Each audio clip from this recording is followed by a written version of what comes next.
యూట్యూబ్‌లో highest subscribers ఉన్న mister beast ఒక ట్వీట్ చేశాడు.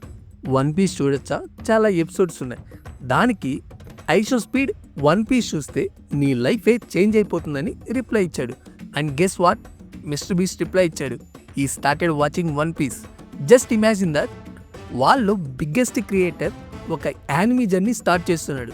సో వీడియోలోకి వెళ్ళే ముందు మీ ఫేవరెట్ యానిమీని కమెంట్ సెక్షన్‌లో మెన్షన్ చేయండి.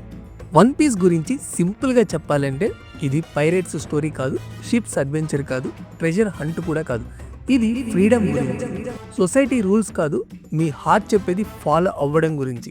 ప్రతి క్యారెక్టర్ తన కల కోసం సముద్రంలో దిగుతారు. తన పాస్ట్‌ని ఫేస్ చేస్తారు. తన ఫియర్స్‌ని బ్రేక్ చేస్తారు. ఇక్కడ పవర్ కన్నా ఇంపార్టెంట్ ఏంటో తెలుసా? Friendship, loyalty, trust. మన చుట్టూ జరిగే డిస్క్రిమినేషన్, రేసిజం, ఫ్రీడమ్ని అడుగుతున్న సిస్టమ్, అబ్యూజివ్ అథారిటీ, ఇంకా చాలా నిజాలు 'వన్ పీస్'లో రిఫ్లెక్ట్ అవుతాయి. విలన్స్ కూడా కంప్లీట్ ఈవిల్ కారు. వాళ్ళకు కూడా ఒక పెయిన్ ఉంటుంది, ఒక రీజన్ ఉంటుంది. 'వన్ పీస్' చెప్పేది ఒక్కటే, మీ కల కోసం ఫైట్ చేయడం రాంగ్ కాదు. 'వన్ పీస్' ట్రెజర్ గురించి కాదు, నీ జీవితాన్ని కంట్రోల్ చేస్తున్న ప్రతి భయాన్ని ఓడించి నేను నా జీవితానికి కెప్టెన్ అని ప్రూవ్ చేయడం గురించి. ఈ వీడియో నచ్చితే లైక్ చేసి, షేర్ చేసి, సబ్స్క్రైబ్ చేసి సపోర్ట్ చేయండి. అప్కమింగ్ యానిమీ వీడియోస్ కోసం బెల్ ఐకాన్ని క్లిక్ చేయడం మర్చిపోకండి. Let's start this journey together.